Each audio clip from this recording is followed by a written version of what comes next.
Imagine you're sitting indoors, but the traffic outside is louder than the person in front of you. The seams on your clothes that most people wouldn't notice feel like they're forcing their way into your ribs, and when you shower, the droplets hitting your skin are like thousands of tiny needles. You may not realize that these are relatively common experiences for some autistic people, even though the reality of the autistic experience is obscured by them being seen as either superhuman like Rain Man or an epidemic to be cured. So in this video you're going to learn what it is actually like to live with autism from real autistic people, including Kaelynn Partlow, who is featured in Netflix's Love on the Spectrum, and growing areas of debate with input from an international expert on autism. One of our cases is from Kay, who even though wants to remain anonymous, is an artist and has agreed to share her hand-drawn comics based on her experiences, some of which is unpublished work I'm honored to share with you throughout this video. Let's hear from her first. As someone with autism, what is it like living with it?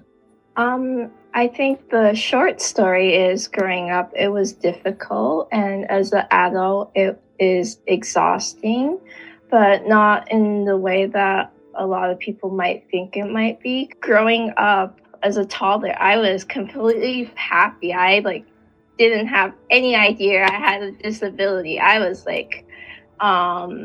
totally fine. But the moment I stepped into school and the moment I started interacting more with people, that was when I felt my disability the strongest. Mm-hmm. So, and it's it's my childhood was quite dark in a lot of ways. So, and especially because I was undiagnosed, I experienced a lot of things like bullying, but also assault and slurs, and it was quite. Oh, oops, sorry. I don't know why. It's just going. Oh, it has. Sod's law, that happens mid-sentence. My train of thought has derailed. I didn't know I had a disability until people made me feel like I had a disability. And that became true for most of my life, where I felt like I had to try to fit in and blend in to avoid being attacked, which ultimately meant that I learned to mask extremely well, which also led to me not being diagnosed and continuing this negative feedback loop of spiraling mental health issues while trying to mask. I was already suicidal by the time I was 8. Wow.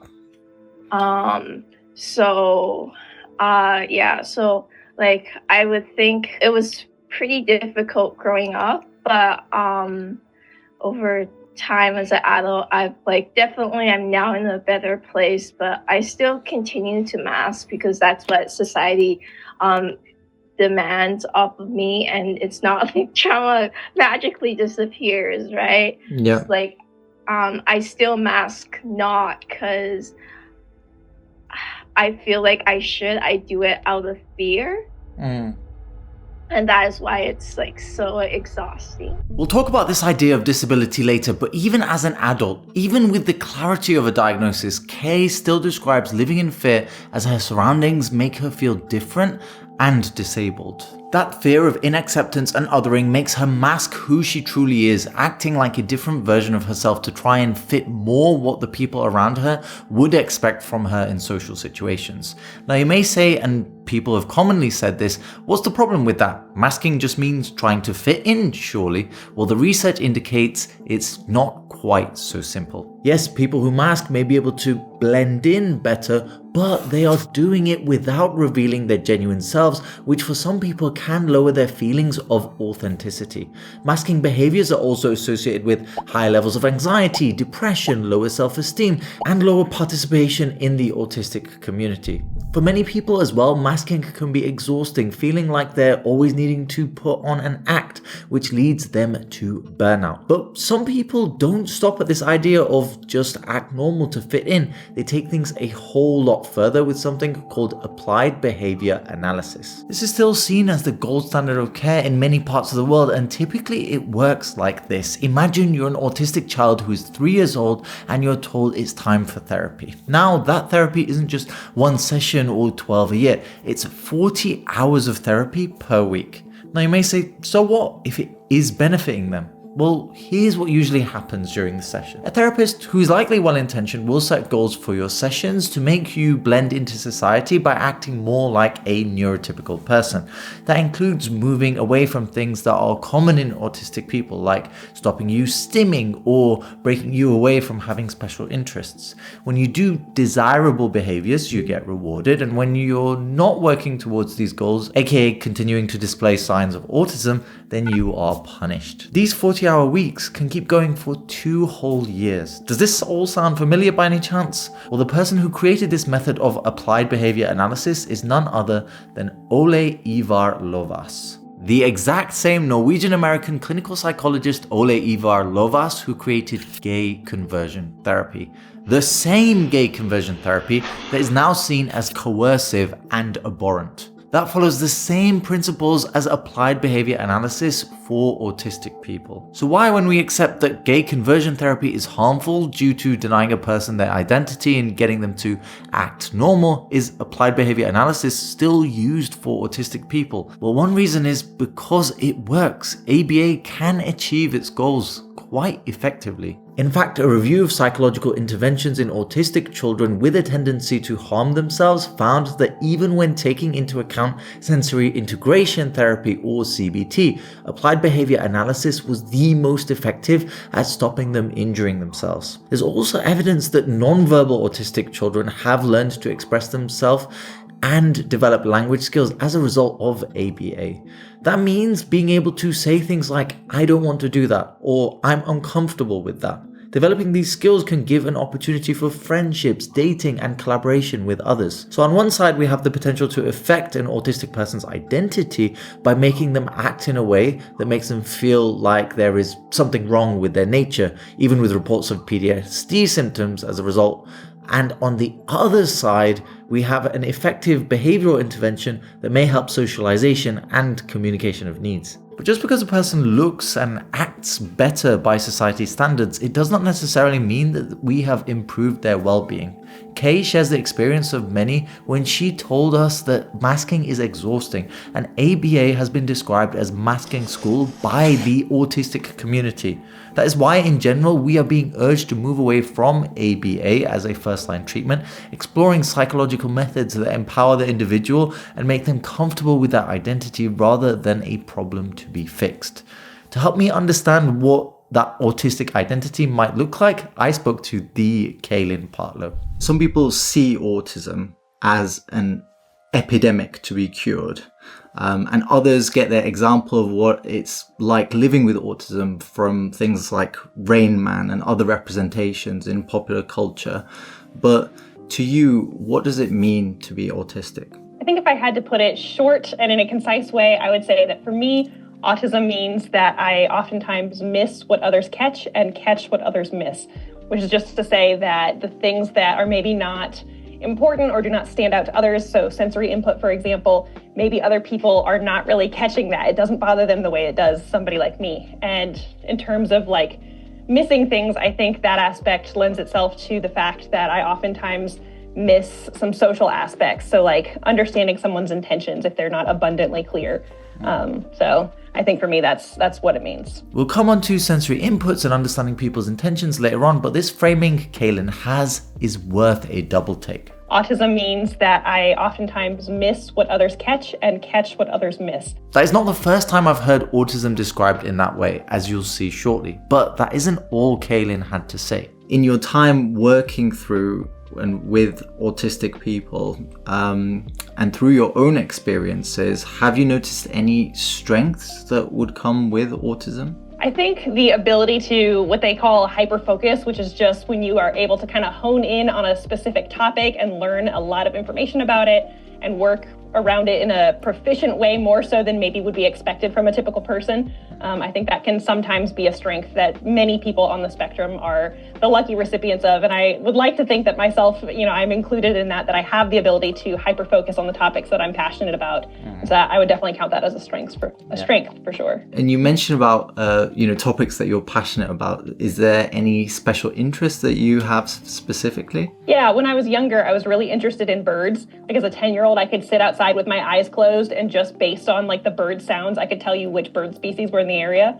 And then as I got older, I was interested in dogs and collecting information about dog breeds. And now as an adult, I'm primarily focused on autism and autism advocacy.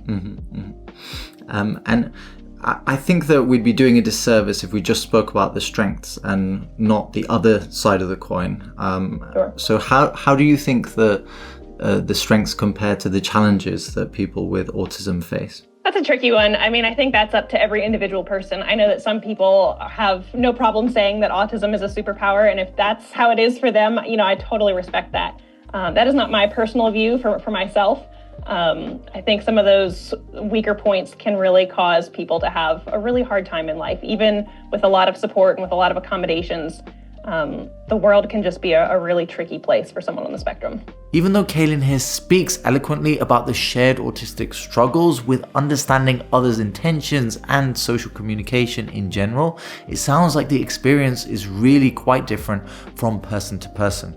She would disagree with this label of autism as a superpower for herself, but for Colton, diagnosed at the age of 5, that is something that he's commonly labeled with. For me personally, I got diagnosed around the age of 5, and for my parents, there weren't anything in regards to signs, because in their eyes, there wasn't anything wrong with me per se, but there also wasn't too much abnormal. A lot of it was diagnosis-wise kind of what sounded like being just a normal kid, but to an extra extent.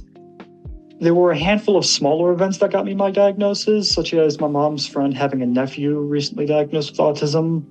I went to a Montessori preschool who took notice of my stimming, obsession with Spider-Man, and having an unusually advanced reading level, to the point where I was reading like chapter books meant for kids.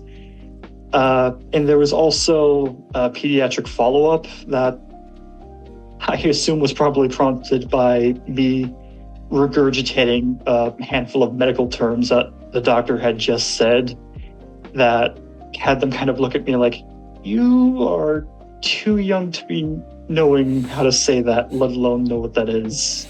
We might want to follow up on this. At the end of the day, what I would say I have is just a named phenomena in which more areas of my brain are more densely wired and some areas are less densely wired. Mainly, the thing that gets me labeled as a superpower with autism is just the fact I'm seen as clever, which I would describe as something else personally. It's not so much that I'm clever, although I am clever, but what autism gives me specifically is a heightened sense of pattern recognition, and combined with the ability to think tangentially, it makes me have a more horizontal than vertically focused solution basis. So I tend to think in a different angle than everyone else is going for the solution.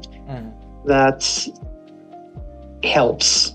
So this idea of autism as a superpower does also seem to keep coming up, and not just in the conversations I've had. Sheldon Cooper from Big Bang Theory, even though was never officially diagnosed with autism, was given traits of it. You've also got Sean Murphy from The Good Doctor, and dare I say, Elon Musk. You might then say, what's the issue with that? Autism, after all, can have some positive traits. I have like a really good attention to detail, which is great because I'm an artist and a comic artist. I was an exceptionally advanced reader and knew or more about a lot of topic areas than we were even taught in school. I have the ability to hyper-focus on the topics that I'm passionate about. So surely being told autism is your superpower is a good thing. Well, not quite, as not only is it inaccurate, it can be actively harmful. Firstly, a requirement for me to be able to even interview and have a conversation with the autistic people I spoke to is that they speak. What about the non-verbal people with autism? Is it fair to say that it is their superpower? What about the fact that most autistic people will not be gifted in some way? Or that if an autistic person achieves something great, then it wasn't because they worked hard and studied for weeks, it was autistic talents. As you can see now, this idea of the autistic superpower peels away quite quickly, revealing the truth that it undermines the very real struggle that autistic people face in a world built for neurotypicals. But international expert Annie Swanepoel does have a different idea on the framing of autism and even its current classification as a developmental condition. I think there are two main groups which have a diagnosis of autism. So initially, when autism was first described, it was specifically for children who also had an intellectual disability, or what we used to call a learning disability. And the criteria were really very strict. So these were children who had severe limitations. But then as time went by, the criteria became broader and broader, and then it included children without intellectual disability, and then it even included people who were high functioning and sometimes very intelligent and high performing. And that is where I think the error comes in, because I do agree that it is a disorder if it is associated with intellectual disability, with syndromes, or if the autism is due to an intrauterine problem, so like fetal alcohol syndrome or medication or toxicity during pregnancy. If that causes autism, it is a disorder. But if it's something which some people have, which actually allows them to outperform neurotypical people in specific situations, I don't see how we can call it a disorder. What areas would you say that somebody with autism spectrum disorder would benefit from that neurotype, and how would this apply to our current situation and our history? So if we look at the diagnostic criteria for autism spectrum disorder, it has two main legs to stand on. So one is difficulties with social and emotional communication, and the other is restricted and repetitive interests. So if we think about the social and emotional communication, that is, of course, from a neurotypical point of view. So what neurotypical people are saying is that people with autism don't communicate and interact socially like neurotypical people do. But people with autism can interact perfectly well and communicate perfectly well with each other without there being any problem whatsoever. So I don't think it's really a problem with their emotions and social interactions rather than a mismatch because they're in the minority compared to the majority. But then if we look at the restricted and repetitive interests, again, what neurotypical people are saying is that people with autism can focus on something for much longer than is typical. And that is considered to be abnormal from a neurotypical perspective. But obviously, if you take people who can do that, they can develop interests and continue with it for much longer, really have a strong passion and interest, and get much further than people who are neurotypical can. And that we can certainly see in research, for example. So Simon Baron-Cohen is a famous psychologist, expert on autism, and I've heard him say in a talk that if it weren't for autistic people, we'd all still be hunter-gatherers, because it's the autistic people who really drove the innovation and found new ways of doing things, who weren't just chatting around the campfire with everybody else. Wow, that is a profound statement. It is, of course, all but impossible to be able to prove that, but it's also quite difficult to disprove.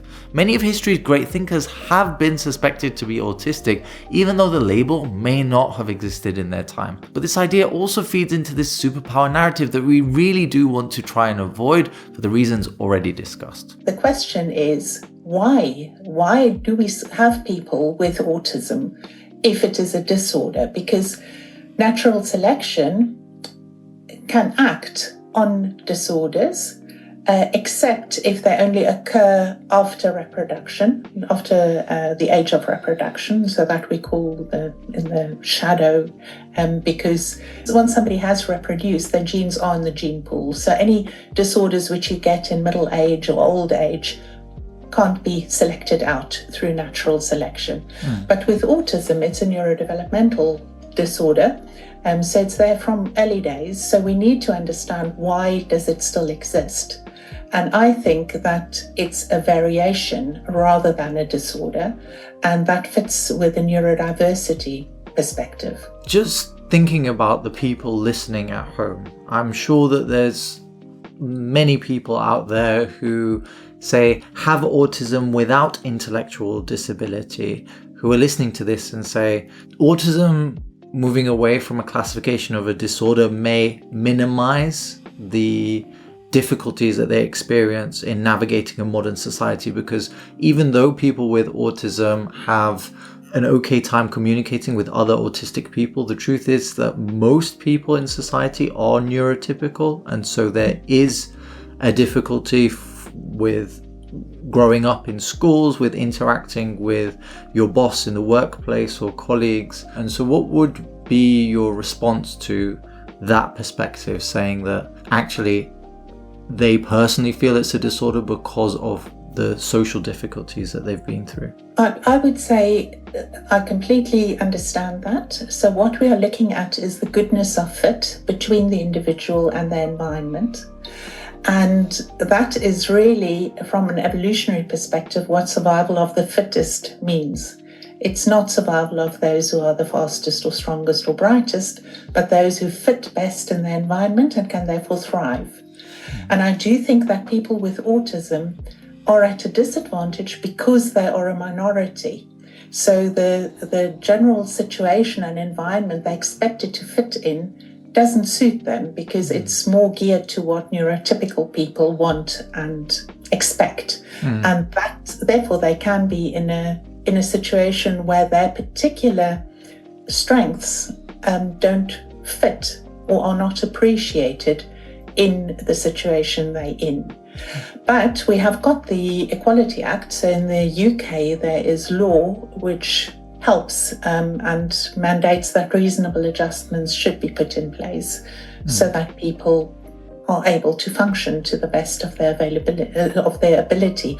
Of course, that's not always done in practice, but at least in theory, that is a possibility. I do see what Dr. Swanepoel is saying here, but what about people with autism that require high levels of support? I think it should be split around whether there's intellectual disability or not. So what Annie is really saying here is, if the environment was to change to support autistic people, then they would thrive, being able to live fulfilling lives of contribution. This might seem like some distant idealistic dream, but an example of this already exists all the way across in Italy.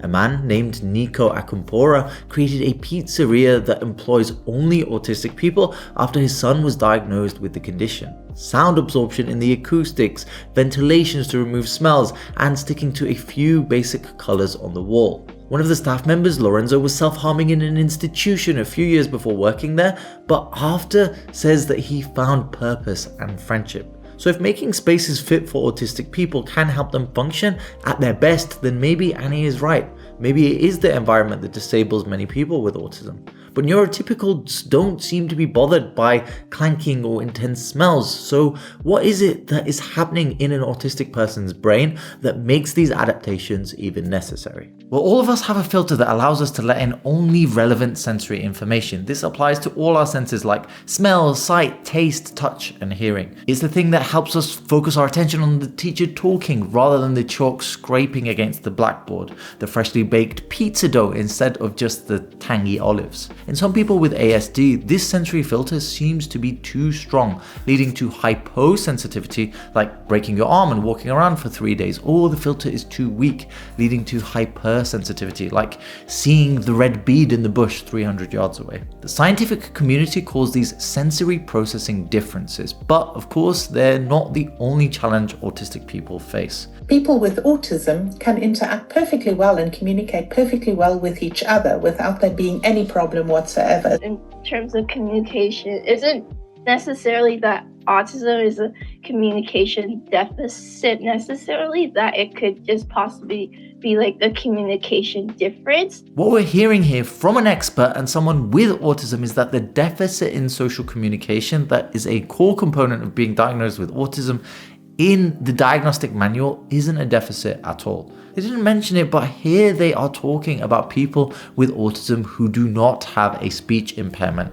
As of course, if someone is, say, non-verbal, as many people with autism are, it does not matter who they communicate with. If our experts' claims are true for some people, however, that is serious because that would make the manual of diagnosis incorrect. So how can we decide? Well, by looking at the evidence, since thankfully it isn't just me asking these questions. Foster and colleagues wanted to find out if autistic adults build rapport with non-autistic adults as well as they do with other autistic people. They therefore split 163 people into various groups. Some were only autistic, some only non-autistic, and others mixed. They did a building activity and afterwards had a measure of rapport done. What they found was the autistic only and the non-autistic only groups had the same level of rapport. They also found that these more segregated groups were rated as more enjoyable and friendly than the mixed groups, but autistic adults were more sensitive to this than non-autistic adults, who seemed to not mind the changes in group composition. It's easy to look at that, then say autistic people prefer interacting with each other, and that's what the data suggests. But we can't generalize such a small sample to all autistic people. One of my frustrations with studies like that is the variables they are looking at is strictly neurotype, when in reality, that is not the only factor. Language ability within the autistic population is an enormous factor. And so when you get folks who are all language abled, so somebody like myself who is able to communicate fluently with spoken language, I can see how it would be a lot easier for us to kind of communicate because we have this kind of direct style of interacting with each other, which is really, truly a beautiful thing. However, I would like to say that it does not at all account for individuals who have language impairments or who struggle with spoken communication. Yep. It is not an accurate reflection of all autistic people are going to communicate sufficiently, and that communication barriers can be absolved by us just kind of interacting exclusively with each other, just because they're not really accounting or even really reporting on someone's language ability in those instances. So it's kind of hard to know. Other limitations of these studies include it is on such a small sample that maybe it was a coincidence that the personalities in the mixed groups did not get along. There is more to one's personality than whether they're an autistic person or not. While it does affect a part of you neuromechanically, it is at the end of the day just one data point among a million other things about you that is just a part of you and your personality. Of course that is true, but how much that autism data point defines and limits a person will vary massively. Just to be clear, I still think it is a disability, like both medically and socially in some ways. I don't believe it's an ability or disability.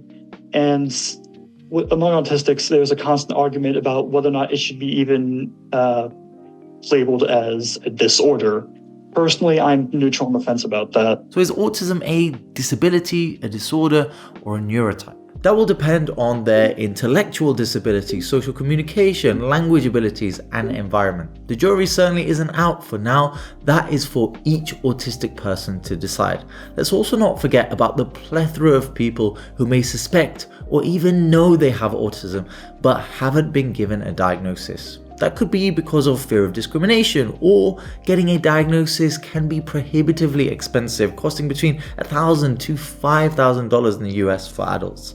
But even if you don't have a diagnosis, an awareness can still help you cope. It is still very expensive to seek those sorts of assessments, regardless of where you are. And so my advice to someone who's not sure if it's worth it or not, and maybe, is facing some financial barriers, my advice would be to say that it is not always completely free, but it is a lot of times just cheaper to accommodate yourself. You don't necessarily have to have the official diagnosis to decide, I'm going to wear headphones, it's too loud. Or I need a break, I'm going to go take a walk. Or, just the different things that autistic people can do to accommodate themselves.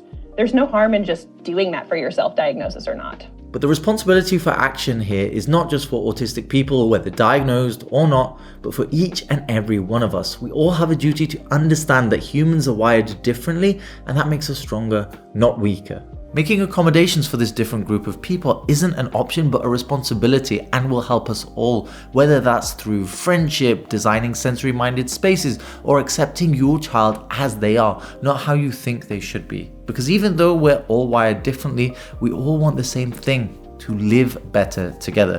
What's been your experience with autism or with others? Let us know. It's true though that autism isn't the only sign of neurodivergence, and there's a significant overlap between the seemingly contradictory ADHD and autism. Find out more about that right here.